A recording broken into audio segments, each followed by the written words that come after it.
We are back here on League Unlock. Eric and Mark with you guys today. Our countdown, not really a countdown, our look ahead to the 2019 NA LCS continues with a team that missed playoffs in back-to-back splits for the first time in franchise history. Yes, it's been a long time since we talked about CLG, Mark, because their season ended basically half a year ago because they weren't even part of the playoffs in the NALCS. Definitely didn't go to Worlds, so it's been a while since we talked about the boys from CLG. But heading into 2019, you got to expect for the most part their roster will probably stay the same. But what happened with this? Yeah. You thought they'd be a playoff team for sure. Not the case at all. When you want to talk about disappointments in North America from the past year, There's a lot of them. There's a lot. And of course, at the very top of the list, I think for most people, would be that TSM super squad coming in and not finding a way to make it to Worlds, let alone the other successes that you come to expect from a TSM. But on a lesser scale here, but pretty much the exact type of disappointment here, was expecting CLG to find a way to be kind of this dark horse, was most people's thought heading into the year.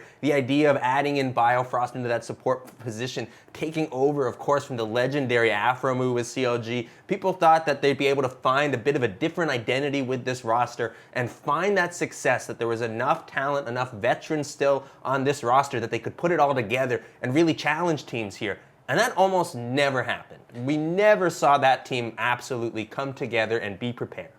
Well, they had a horrible start to spring. They looked like one of the worst LCS teams ever. Not just in that split, they looked completely lost across the entire map. They did get it back, and they were close to making playoffs. It came down to the last week in spring, but they ended up going 0-2. I mean, there were so many interesting storylines with this squad because you had the Stixxay Biofrost bottom lane, which, by the way, was pretty much one of the few positives throughout the whole year for them, coming in as the counterparts of, the legendary veterans in Doublelift. And Afromu reunited to fight together. Reignover, yes, he's finally on a good team. We don't have to see him struggle on Liquid. Can we just not talk about it, please? Wait a sec. Oh, no. He comes in here, and he looks the same as he did on Liquid. Yeah. But he has better teammates. The big thing for me with Reignover, from what I've seen absolutely of watching these games from him, is that there is nobody in the LCS 3 to 5 minutes into a game that is better than Reignover. The absolute mastery that he has of the early game pathing and sticking to this coach's strategy right out of the gate of how to find an advantage is fantastic. I think he had first blood in 8 straight games. Yeah, but the problem here is the games aren't over by 5 minutes. Unless you're doing really well. Yeah, and it all starts to really fall apart for Reignover in his own play, leading to it falling apart for CLG elsewhere on the map. And that seemed to be, for me at least, the biggest issue, is that yes, you were able to get that early game planning, those early game leads you were able to secure, but if you weren't able to turn anything immediately elsewhere on the map from that lead, it was just thrown away a couple minutes later, and you were able to lose this game that you had this early advantage for. And I think a lot of those games, they were just not even necessarily macro misplays, but Reignover just whiffing a combo on whatever champion he had in the jungle. Far and away a different performance than the MVP level that we saw on Immortals, and of course how we saw him play on Fnatic. And people love to say, well, he doesn't have Huni with him.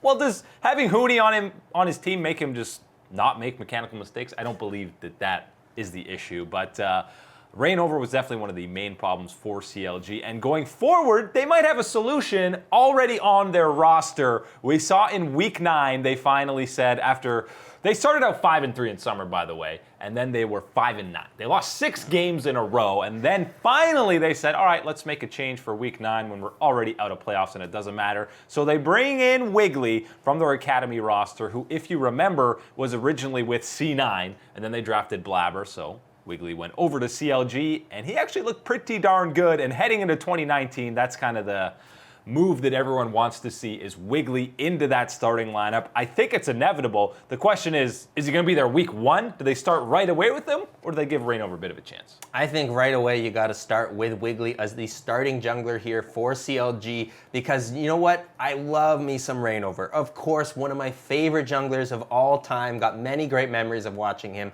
but the performance right now is not up to the standard that you need to expect, not only from himself, but from someone playing in a starting role role on the LCS stage, needs to be better. And I think Wiggily right now, we've seen him prove himself enough at the academy level, and when he has actually had a couple chances here to step in on the LCS stage towards the end of the year, he really has shown us something special, something different from that jungle position that CLG are just not getting, or not even getting consistently enough from the likes of Reignover. And I want to see them start off the year strong with someone like Wiggily and see if he can continue any type of positive momentum for this team moving into later weeks of the spring split.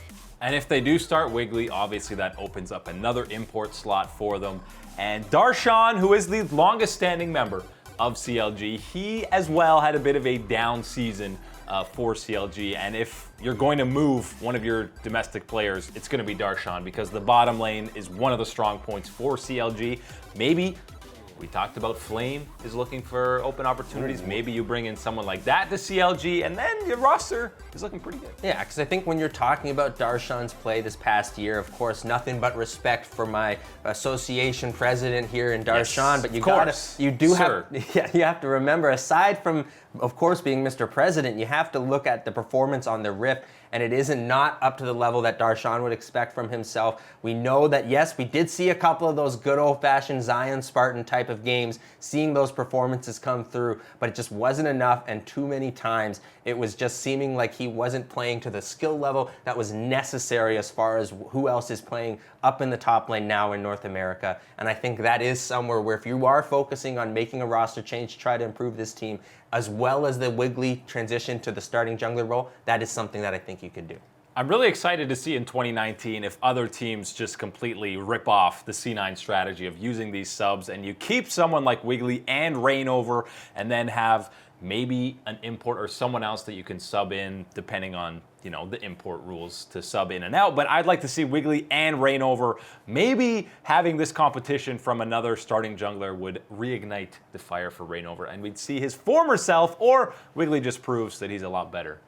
And it's still important to remember, though, for CLG, of course, who he late last year becoming an NA resident, another little thing there to add to how you can maybe switch up this roster a little bit there, does provide you that flexibility. And hey, heading into the year, who he is always a nice player, I think, here. And of course, an absolute monster on the Aurelion Soul, and that always is good to have, drawing in a free ban for your team there. So always good to keep that in your feather.